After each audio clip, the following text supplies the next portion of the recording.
I just bought the book Bushcraft by Mors Kochanski, and I decided that instead of just putting it on the shelf, I would read it and try to practice the skills inside. In order to motivate myself to do so, I'm starting a little outdoors book club on my channel. The purpose of these videos is to share information, practice. I'm hoping to learn a lot in the process, and hopefully you will too. One other thing, I'm not an expert. If I was an expert, I wouldn't need to buy a book. You'll get to see what an average guy from Iowa does trying to practice these skills. You don't have to be a Superman to go outside. Welcome to episode 16. In this episode, I'm going to start the knife safety aspects of the chapter, and one of the first things he does is he talks about the common areas to get cut, and he shows that you know, the index finger and the thumb are two very common places to get cut, and I've had a cut like that myself in the last year. And another place is if you're cradling the whatever you're working on and driving the tip into it in your hand, you can get a stab wound in your palm. I've never had that particular injury. But then he goes into kind of some wound treatment principles if you get a knife cut. I'm sorry about the weather. We just got some freezing rain, and we're still getting some, and then some of the stuff is falling off the trees, so I hope the camera doesn't get all screwed up by our weather here. But anyway, he goes into some of the wound treatment principles, and I'm not going to present that material, just to say that most of it seems pretty good. I think the parts of it that I might disagree with would be closing a contaminated wound, but he is pretty careful to tell you in there about the things to look for and to check it often and things like that. So I think his information in there is pretty good. Now, one of the first things that he presents in the chapter is how to cut down a tree with a knife. And I'm not going to cut down a whole tree, but here's a little, we call these suckers in Iowa. It's at the base of a tree, kind of an unwanted branch that's growing up out of there. And he shows how to do that. And basically what you do is you take and you bend it, and then you find the part where it's bending and press down with your knife, and it'll cut through. Now this is frozen, so it's not going to make as neat of a cut, and you know, it cracks pretty easily and things like that, and that's kind of what happened there. And you can actually do that with up to wrist-sized pieces without too much trouble. I'm not going to demonstrate that because I don't want to injure a tree needlessly. The next thing he talks about is how to section a stick or something, and you just kind of go work your way around it like so, and just cut into it, being careful not to have the knife possibly falling into something. And you just keep going around until the cut gets a little deeper, and then you can break it off. This one broke off on its own. He also talks about the effective limbing of a tree, and you're just going to have to imagine that there's a limb here by just putting your knife there and batoning, and I've done that, and that's pretty self-explanatory. I don't think I need to demonstrate it much beyond that. Now he shows proper knife use, and he shows a couple different ways of gripping a knife in there, but he has one specific diagram that shows you know, this strong grip, and there's a thing not to put your thumb on top of the knife. And I'm not sure what to think about that. Make of it what you will.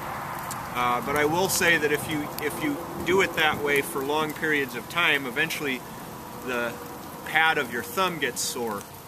And this is a nice way. If you've got a nice ergonomic handle like this, why not use it and avoid, you know, the spine of your knife digging into your thumb.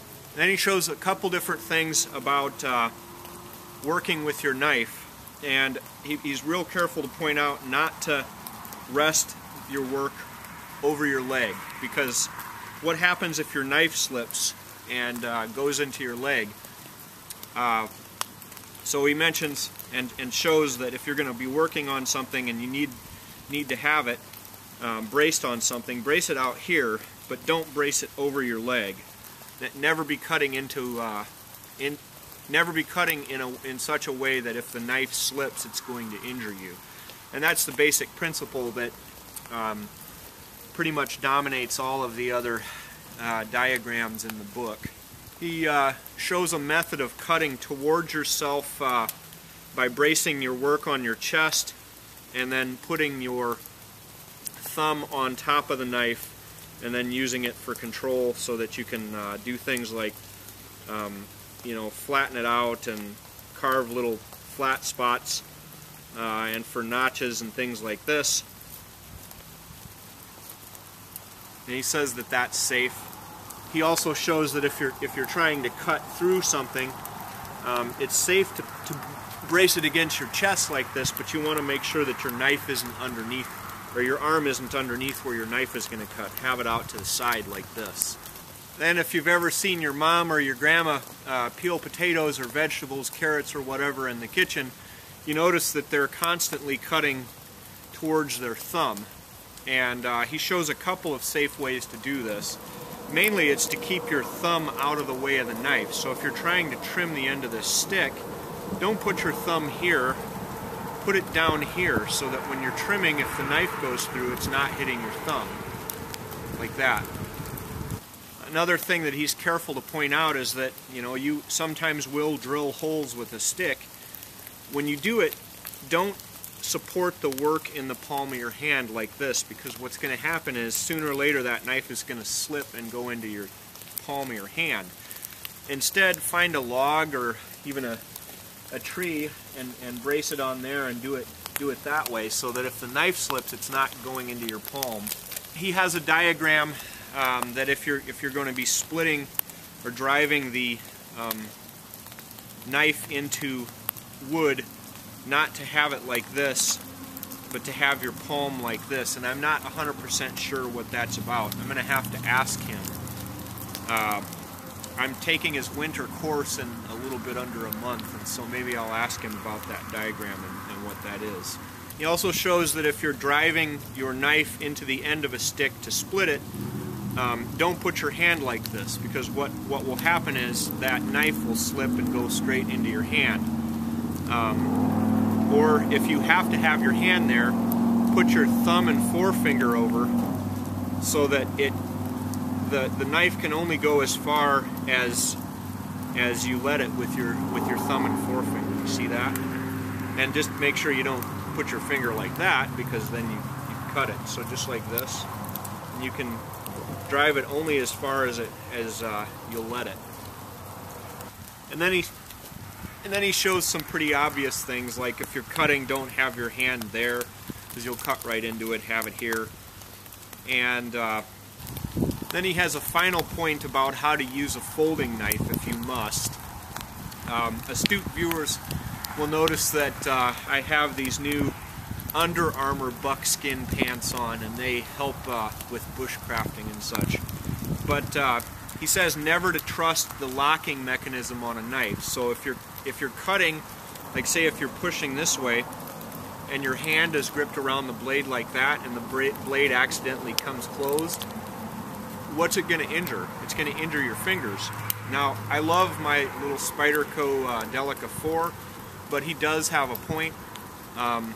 If I'm using it, I use it this way so that you know, this way, if anything breaks, the blade is going to go that way, not down into my hand. And if I'm cutting in such a way that I'm worried that it's possible that the locking mechanism could fail and the blade could close, I don't want my finger there.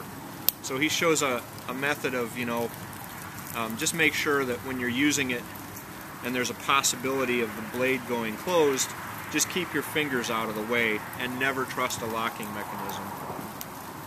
In the next episode, I'll show his teachings on sharpening a knife.